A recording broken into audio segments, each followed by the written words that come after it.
Good morning and welcome back to the Morning Brew. We're being joined by Hanif E.A. Benjamin, who is the president of the Center for Human Development, and Dean Janet Shapiro, who is the director for the Center for Child and Family Wellbeing.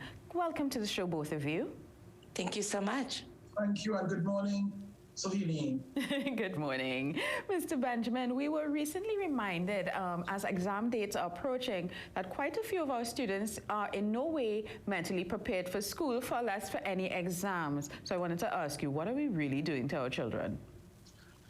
Well, you know my position on this. I think what we're doing is short of criminal in relation to what our children have been going through in this pandemic. And I think we, the people who understand it best, we are not doing enough to provide the support and guidance to our children and or to understand the circumstances under which they are living right now.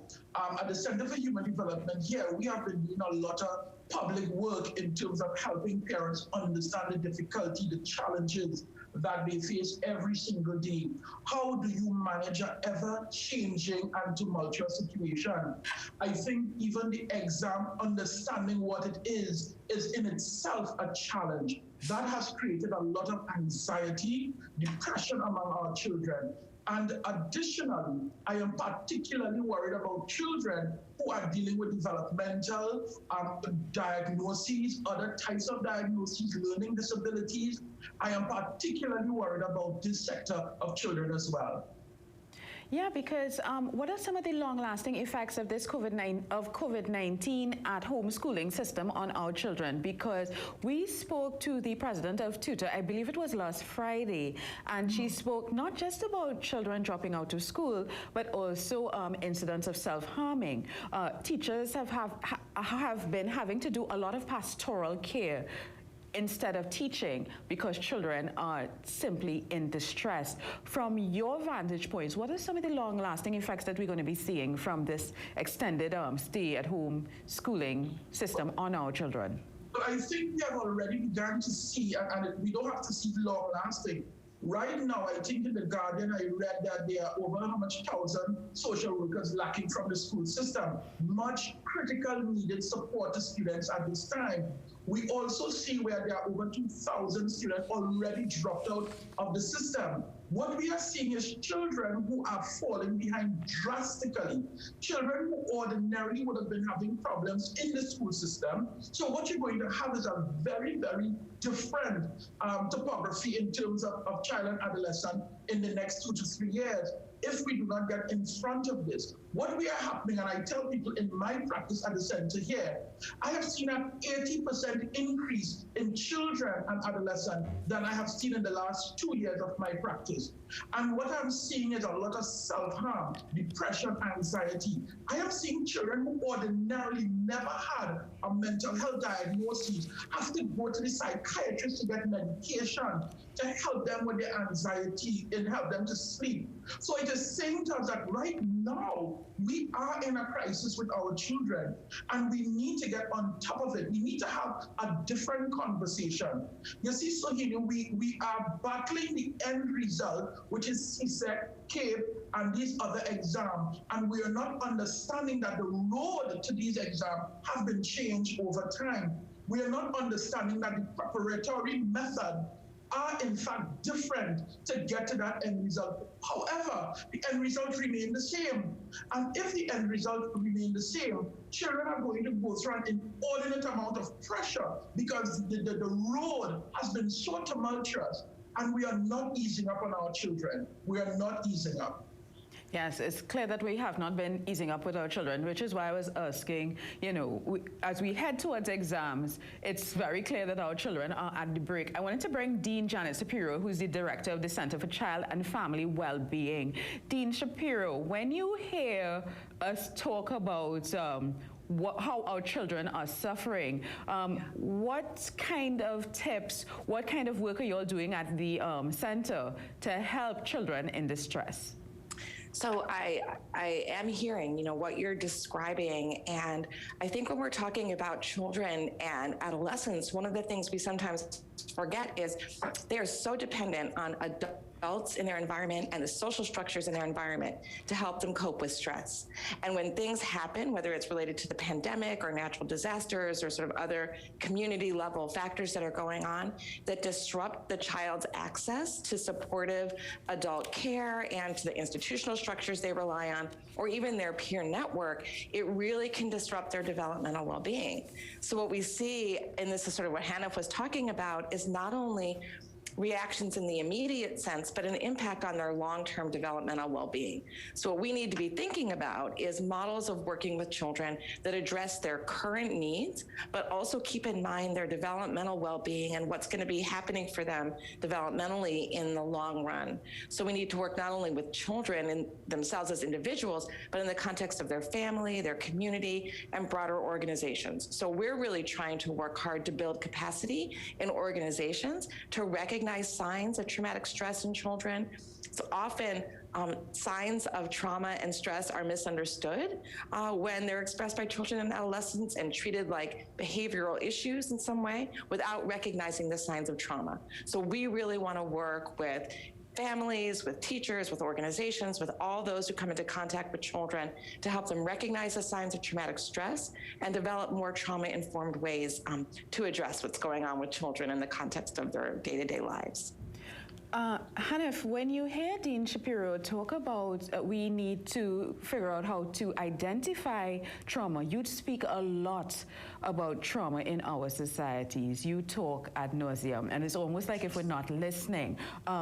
Because I feel like a lot of us are not going to be able to recognize when adolescents, in particular, or even young children, are acting out because they are in pain, especially during now.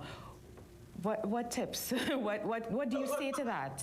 Let me put it in this context, and you put it right. Because I'm a clinical traumatologist, that is what I do.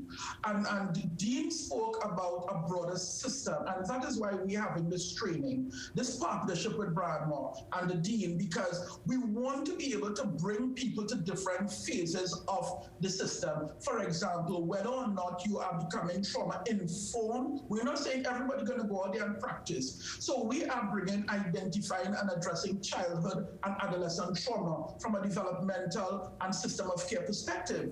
And this training is geared to help people to deal with that very thing. Because in addition to talking and giving the tips, we need to actually begin to train people so that they will understand what it is, what it looks like, what it sounds like. Because child and adolescent trauma is often misunderstood, as Dean said, for behavioral problem. And you know, in this part of the region, we are quite punitive in our approach to children and adolescents. So we beat them, we punish them for things that they do not understand.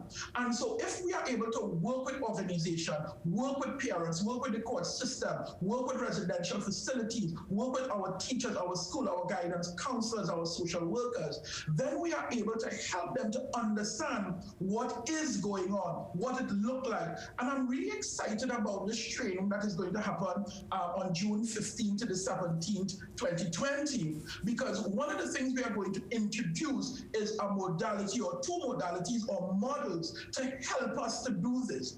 Evidence-based practice is something that helps us see problems, assess problems, identify it, and treat it from varying levels. And I wanted to give Dean an opportunity to talk about the two models that we will be introducing to help people to see better. Thank you, Dean. Go ahead. Thank you so much. So in addition to sort of in that training, which we're so excited about, along with our colleague, Dr. Tamara Moss, who will be working with us as well, is not only placing trauma in a developmental context, thinking, you know, how is trauma different at age 5, at age 10, at age 15, at age 20? What might you see differently? There are two specific models we're going to be looking at. One is the SELF model, which is an acronym, SELF, that stands for how does trauma affect a child's sense of safety, both physical and psychological, their emotional well-being, and a capacity to handle emotions, the kinds of losses a child has experienced, as well as their orientation toward the future, and how they think about their potential for their future and what they expect to happen in the future. So SELF, again, stands for safety, emotions, loss, and future. And we're going to be working with that model to see how we can use it to sort of organize our observations about children who've been exposed to traumatic stress.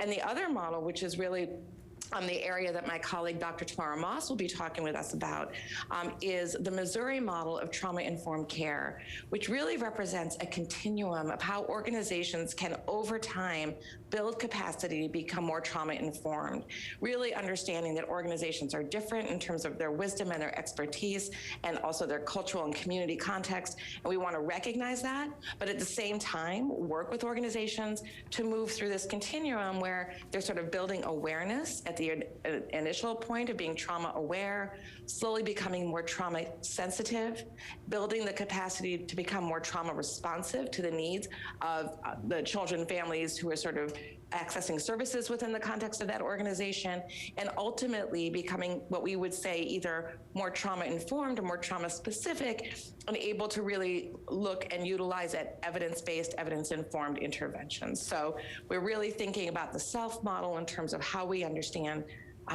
the symptoms and the signs that we might see in children and adolescents, and then the Missouri model in terms of how do organizations over time build their capacity to become more trauma-informed. So we're really looking forward to sort of sharing work in both those areas. I think I got is it safety, emotion, loss, and future? Is that the acronym? Exactly, thank you. Very interesting. Who is the target for this conference that you're having?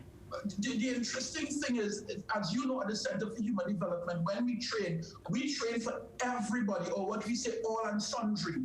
And so we are looking for the professionals, the paraprofessionals, parents, guardian, administrators, because what Dean and this model is going to be helping us to do is we want to take you from being trauma-informed to trauma-specific in terms of organization as well. So we want the administrators, the people who know so residential facilities, our court system, our probation system, our teaching system, guidance. We want parents, we want everybody who even work in the hospital, our doctors who work with children. Once we begin to see and develop a trauma-informed system, we're going to see the change that is required to help our children and adolescents navigate not just this pandemic, but all the traumas that we see children going through. So we want everybody to register for this training.